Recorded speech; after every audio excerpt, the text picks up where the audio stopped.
Good morning and जय हिंद बच्चों। ये सेकंड मॉडल पेपर का गणित के 7 इंपॉर्टेंट क्वेश्चंस बचे हुए हैं।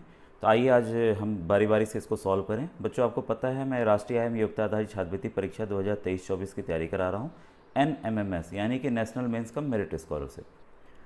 अगर आपने मेरे पुराने वीडियो नहीं देखे हैं तो आपसे रिक्वेस्ट करूंगा वीडियो की प्लेलिस्ट में जाकर, आप ढेर सारे मॉडल पेपर हैं, पिछले वर्षों के भी 3 वर्षों के मैंने पेपर हल करके डाले हुए हैं, तो आप उसको कृपया देख लीजिए। उत्तर प्रदेश के साथ साथ बिहार, राजस्थान, मध्य प्रदेश के किसी भी राज्य के बच्चे के लिए बहुत ही उपयोगी है, क्योंकि बच्चों पूरा जो कोर्स है वो सेम है। ठीक है, 90 मैट के आते हैं, 90 सेट के प्रश्न आते हैं, वही पैटर्न है। अब बच्चों आइए देखिए, सवाल पहला देखिए। एक चेस बोर्ड, आपने चेस खेला ही होगा। ठीक है, चेस बोर्ड जो होता है वर्गाकार होता है, वर्ग के शेप का होता है। ठीक है, हम एक वर्ग बना लेते हैं। ठीक है, अंदर खाने बटे होते हैं के एक खाने का क्षेत्रफल। ठीक है भाई, एक खाने का क्षेत्रफल आपका दे दिया है 6.25 वर्ग मीटर या मीटर स्क्वायर, मैं इसको लिख दे रहा हूँ। ठीक है, इस बोर्ड के चारों ओर 2 सेमी चौड़ाई बॉर्डर का क्षेत्रफल होगा। अच्छा, ये देखिए, अगर यहाँ से 2 मीटर, यहाँ से 2 मीटर, मतलब चारों तरफ हम एक खेत की तरफ भी आप मान सकते हैं। ठीक है, तो इसका ये क्षेत्रफल, ये बॉर्डर हमने बना दिया इसका। ठीक है, इसका क्षेत्रफल पूछ रहा है, ये क्षेत्रफल कितना होगा इस वाले भाग का, इस वाले भाग का। ठीक है, तो ध्यान दीजिए, हमें जानकारी क्या दी हुई है और हमें निकालना क्या। क्षेत्रफल निकालने के लिए हमें क्या करना होगा, आपको पता ही है कि ये चौड़ाई तो हमको पता है, चौड़ाई साफ साफ दे दी है कि 2 सेमी है। कितना है, 2 सेंटीमीटर। ठीक है बच्चों, ये सेंटीमीटर है, ये भी सेंटीमीटर है।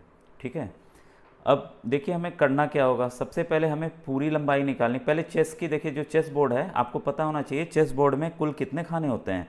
कुल 64 खाने बने होते हैं। कैसे, इधर 8 खाने हैं और इधर 8 खाने, सब तरफ 8-8 खाने बने होते हैं। ठीक है, तो कुल कितने खाने हो जाएंगे, इसको आप गुणा कीजिए, 8 8 जा या 8 8 64। ठीक है, 64 खाने होते हैं। तो इस जो चेस बोर्ड है, एक खाने का दिया हुआ क्षेत्रफल। ठीक है, तो पूरे खाने का कितना क्षेत्रफल होगा, जितने चेस बोर्ड है उसका क्षेत्रफल कितना होगा, 64 गुणे 6.25 कर दीजिए। ठीक है बच्चों, देखिए समय बचाने के लिए इसको मैं तुरंत कर दे रहा हूँ। अगर आप इसको गुणा करेंगे तो ये आएगा 400 सेमी स्क्वायर या सेंटीमीटर स्क्वायर। अब हमें पता चल गया कि ये जो पूरा चेस बोर्ड है इसका क्षेत्रफल कितना है, 400 सेंटीमीटर स्क्वायर। अब तब हम भाई इसकी एक भुजा तो निकाल सकते हैं, क्योंकि भुजा तो बराबर होती है वर्ग की। तो भुजा निकालने का आपको पता है कैसे निकालते हैं।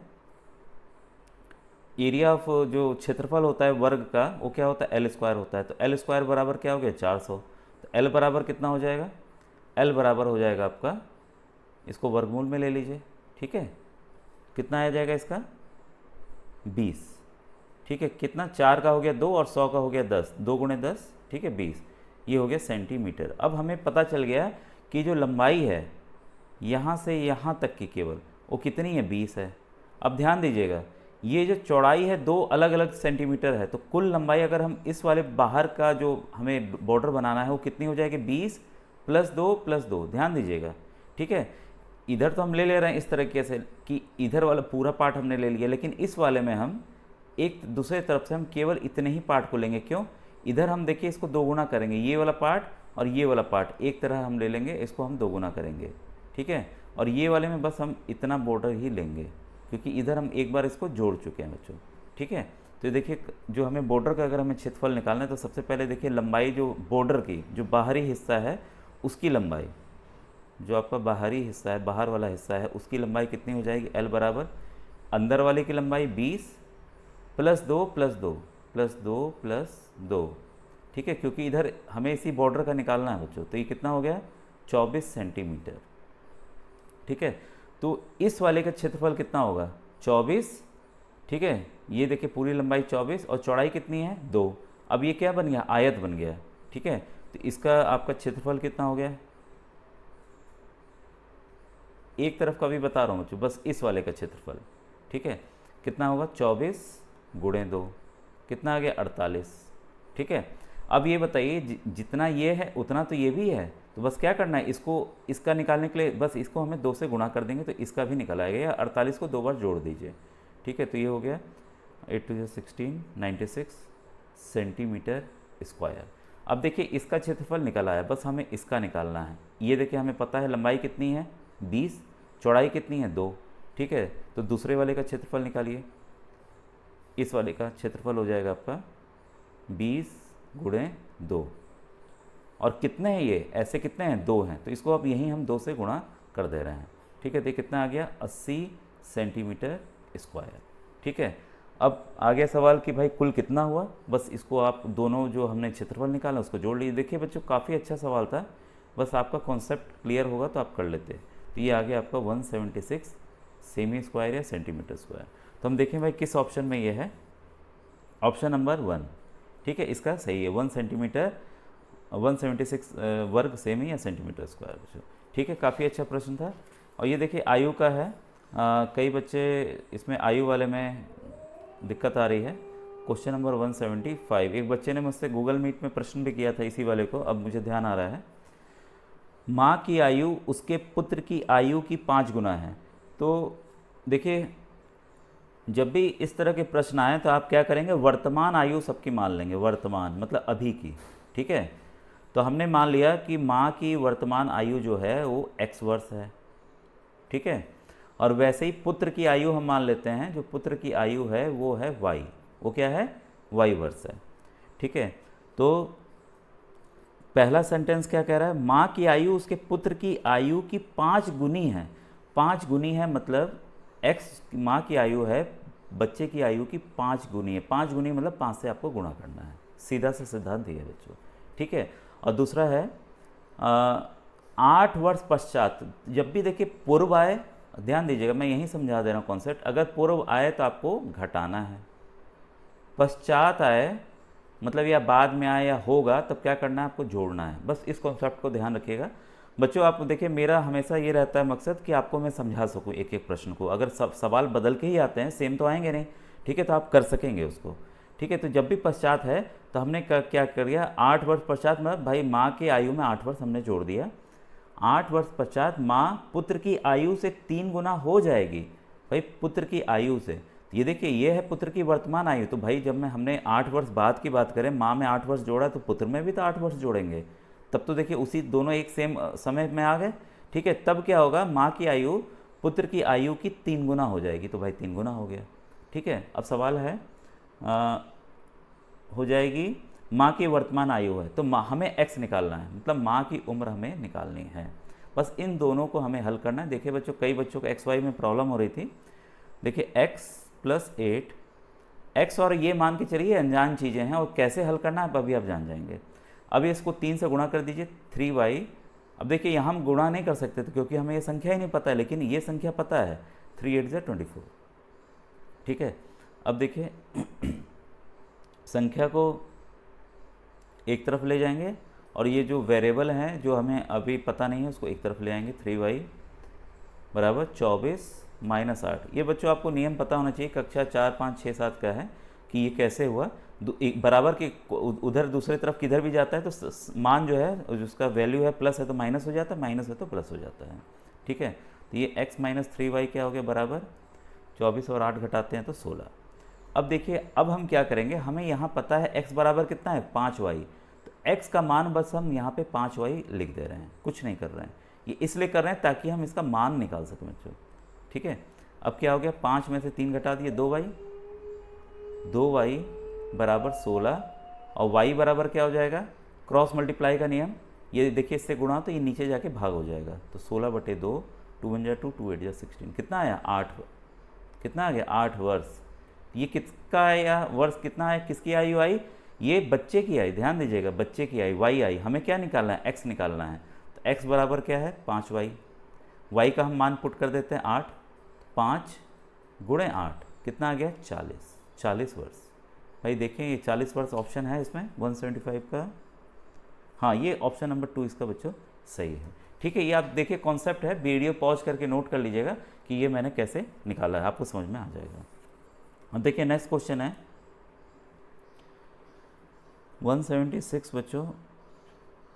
ये देखिए ये डायग्राम को पहले जब भी ऐसा हो हल्का देखिए इसको बस घुमाना, अभी मैं दिखा रहा हूँ कैसे करना था। अगर ये सीधा रहता तो आपको तुरंत समझ में आ जाता। ठीक है, ये ट्रांसवर्स लाइन है, ये दोनों समानांतर रेखाएं, जो ये बीच की रेखा इसको काट रही है। ठीक है, ये दिया हुआ है आपका 4x डिग्री अंश, और ये दिया है 120 अंश। ठीक है। अब मैं देखिए इसको घुमा देता हूँ, आपको तुरंत समझ में आ जाएगा। हमें इस सवाल पहले देख लीजिए, इसमें क्या करना है, x का मान निकालना है। अब मैं देखिए इसको घुमा दे रहा हूँ, ठीक है। अब आपको पता है कि इसमें क्या होता है, ये एंगल इस एंगल के बराबर होता है, ये ध्यान रखिएगा, ये एंगल इसके एंगल के बराबर होता है। ये कितना हो गया, 120 डिग्री हो गया, ठीक है। अब देखिए ये है आपकी सीधी रेखा, ये जो है आपकी कोई भी अगर कैसे भी टेढ़ी भी जा रही है तो सीधी रेखा हो, ठीक है। तो हम क्या करेंगे, इसको और इसको जोड़ देंगे। आपको पता है यहाँ पे जब भी सीधी रेखा होती है कितने का अंश बनता है, 180 डिग्री का अंश बनता है, 180 डिग्री बनते हैं, ठीक है। तो हमें क्या करना है, 4x प्लस 120, इन दोनों का योग कितना होगा भाई, 180 होगा, ठीक है। बस इसी को हमें इक्वेट कर देना, आपका तुरंत उत्तर आ जाएगा। 4x बराबर 180 माइनस 120, 120 कितना आएगा, 60, ठीक है।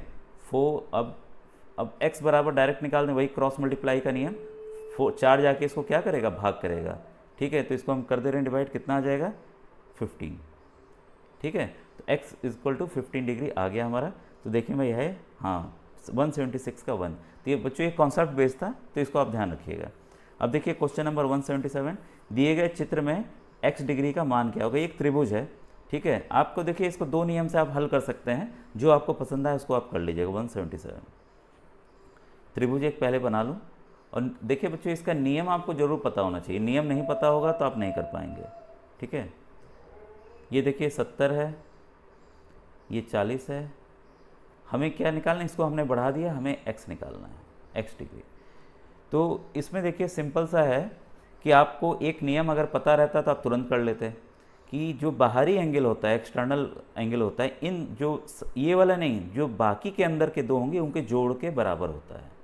तो x डिग्री बराबर 70 प्लस 40, ठीक है, कर दीजिए 110, ठीक है। दूसरी विधि बता रहे हैं, आपको पता है कि त्रिभुज के तीनों कोणों का योग 180 होता है, ठीक है। तो ये कितना होगा, 40 और ये 70 और 40 110, 180 में से आप 110 घटा दीजिए, कितना आएगा, ये आ गया आपका 60, ठीक है, सॉरी 70 आ गया, 70 डिग्री आ गया। अब बताइए, ये आपको पता है ना, ये अगर सीधी रेखा है तो इसका योग कितना होगा, 180 डिग्री होता है, आपको पता है, ठीक है।